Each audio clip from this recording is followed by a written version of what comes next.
ફલાણો જો છે સાંભળતો આવે અને મનકી દે અને એટલે ભેગા ન થતા એટલે પેલા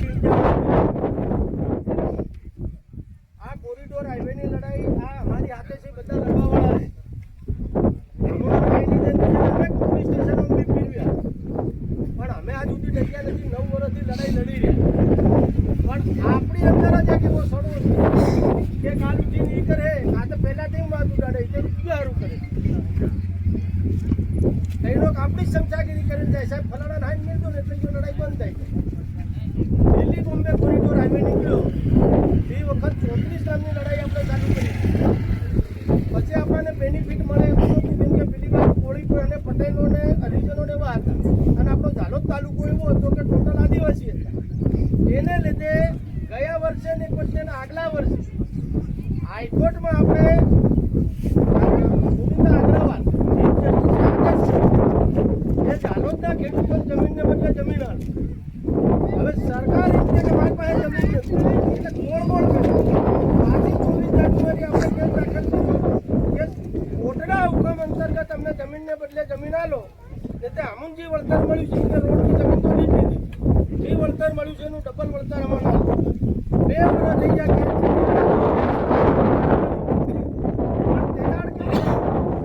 આ દિલ્હી બોમ્બે કોરિડોર હાઈવે આપણે ઝાલોદની જ વાત કરીએ ચૌદરામાં અહીં સાઈન હતું પણ પેલા કસલદરાવાળા છે, તિતરજાવાળા છે, ભાટીવાળા, ખરોદા, સુથારાવાળા થઈ ગયા આપણે એટલે અડધા ગીરી વર્તાવે તો તાજું થયું એમ બી અને અડધા કહેવાય જૂથ સાઈડ વાળાનું એ દાડ આપણે સુખ થાય બેટા નહીં આવ્યા એટલે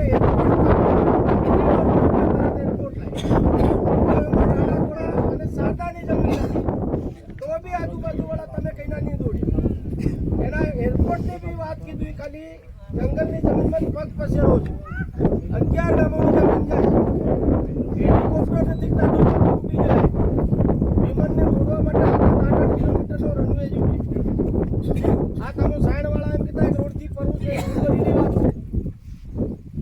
એટલે કોરિડોર આવ્યો, એરપોર્ટ આવ્યું અને હવે જીઆઈડીસી આટલું બધી ફેસિલિટી થઈ ગઈ છે.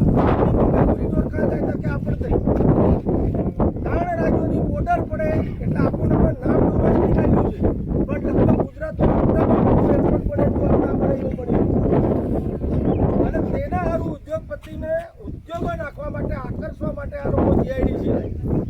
હવે માલ સામાન વિમાન કે રકમ તે લઈ જ જવાના છે પણ કાચો પાકો માલ લઈ જવા સારું પાછા નવી રેલવે લાયા.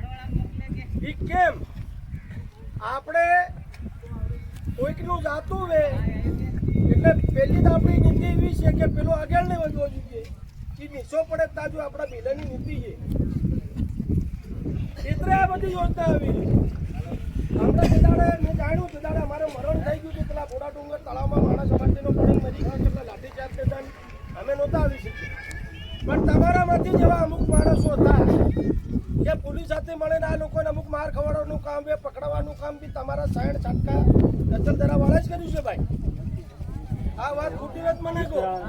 સાચી વાત છે, સાચી વાત. એક ગામમાં એકતા નહીં રહે તો આપણું એમ કીધે કે દિલમાં એકતા લાગે એકતા હવે ખરી. આજે તમને ગણી આલું 11 ગામોની જમીન જાય એરપોર્ટની, 14 ગામોની જાય કોરિડોરની, પેલા કાળી ટુમાં 9 ગામની ગઈ, માસણમાં 11 ગામની ગઈ. આ જીઆઈડીસીમાં હમણાં ચાલો તમે ગણવા તો 2 ગ્રામ પંચાયત છે. તમે હું સમજો 60 હેક્ટરમાં થવાનું જીઆઈડીસીમાં સમજો છો 570 હેક્ટર જમીન તમારી લેવાના છે. 2 ગામની થાય ને 100 ને લગભગ 121 એટલી થાય છે 121 હેક્ટર. આજે તમારી સરકારી 2 ગામોની નંબર છે કુલ 570 હેક્ટર લેવાના છે. તો બીજી જંગલની કે સરકારી જમીન કાંઈ હોય એ બીજી જગ્યા આવે કાથી? એ ખાનગી જે આપણી માલિકી જમીન લેશે આ પગ પસેરો કર્યો છે આ લોકો સરકારી જમીનમાં. હમણાં અમરસિંહભાઈ કહેતા હતા કે 200 હેક્ટર લીધી શારદાને ગુલતોરાની સરકારી અને જમીન જંગલની જમીન 252 હેક્ટર આ લોકોએ લીધી. હવે લોકોને જમીન કેટલી જોઈએ છે 4190 એકર.